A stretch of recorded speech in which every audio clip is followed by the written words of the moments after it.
પાટણમાં 77.38 કરોડના ખર્ચે બનેલું આઇકોનિક બસ સ્પોટ હવે પૂર્ણતાના આરે છે અને ટૂંક સમયમાં તેનું લોકાર્પણ કરવામાં આવશે। 6 વર્ષ પૂર્વે શરૂ થયેલી આ કામગીરી કોરોના કાળ અને અન્ય કારણોસર વિલંબિત થઈ હતી, જેના કારણે પાટણવાસીઓને લાંબા સમય સુધી રાહ જોવી પડી હતી। આધુનિક બસ સ્પોટમાં મુસાફરોની સુવિધા માટે અનેક વ્યવસ્થા કરવામાં આવી છે। અહીં અલગ-અલગ પ્લેટફોર્મ પર એકસાથે 500થી વધુ મુસાફરો આરામદાયક ખુરશીઓમાં બેસી શકે તેવી બેઠક વ્યવસ્થા છે। 2 મુખ્ય પ્લેટફોર્મ પર એકસાથે 18 બસો ઊભી રહી શકશે। બસમાં ચડવા અને ઉતરવા માટે અલગ-અલગ પ્લેટફોર્મની સુવિધા છે, તેમજ વોલ્વો બસો માટે પણ વિશેષ વ્યવસ્થા કરાઈ છે। ટ્રાફિકની સમસ્યા ન સર્જાય તે માટે બસના પ્રવેશ અને બહાર નીકળવાના ગેટ અલગ-અલગ બનાવવામાં આવ્યા છે। આ વ્યવસ્થાથી ટ્રાફિકનું સંચાલન સુચારૂ બનશે અને મુસાફરોને સરળતા રહેશે।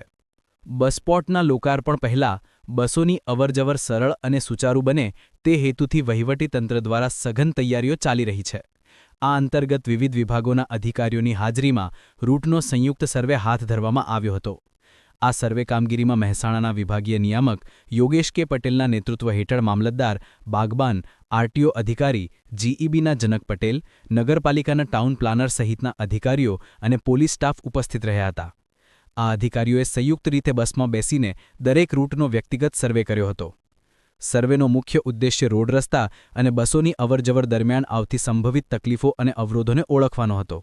સર્વે દરમિયાન જ્યાં પણ અવરોધો જણાયા છે તેને સંબંધિત વિભાગ દ્વારા તાત્કાલિક દૂર કરવામાં આવશે। આ પગલાં દ્વારા બસ સેવાઓનું સંચાલન સુચારૂ રીતે ચાલે તે સુનિશ્ચિત કરવામાં આવશે।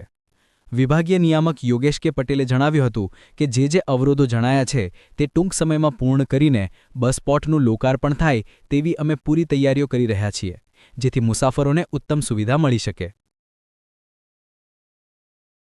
બસ સ્પોટ હવે લગભગ પૂર્ણતાના આરે છે।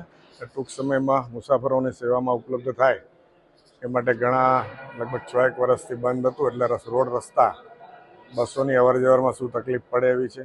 એ માટે અલગ-અલગ ડિપાર્ટમેન્ટ, નગરપાલિકા, જીઈબી છે, પોલીસ સ્ટાફ છે, મામલતદાર સાહેબશ્રી છે, બધા જોડે રહી બસમાં બેસી અને દરેક રૂટનો સર્વે કર્યો કે જ્યાં જ્યાં આપણને બસોની અવરજવરમાં જે ઓબ્સ્ટ્રક્શન છે એ જે તે વિભાગ દ્વારા દૂર કરી અને બસોની અવનગમન સીધી રીતે થાય, સારી રીતે થાય, તો બસોનું સંચાલન સારી રીતે થાય એ માટેનો આજે એક સર્વે કર્યો છે અને જે ઓબ્સ્ટ્રક્શન લાગ્યા છે એ ટૂંક સમય પૂર્ણ કરી અને ટૂંક સમયમાં બસ સ્પોટનું લોકાર્પણ થાય તેવી અમે તૈયારી કરીએ છીએ।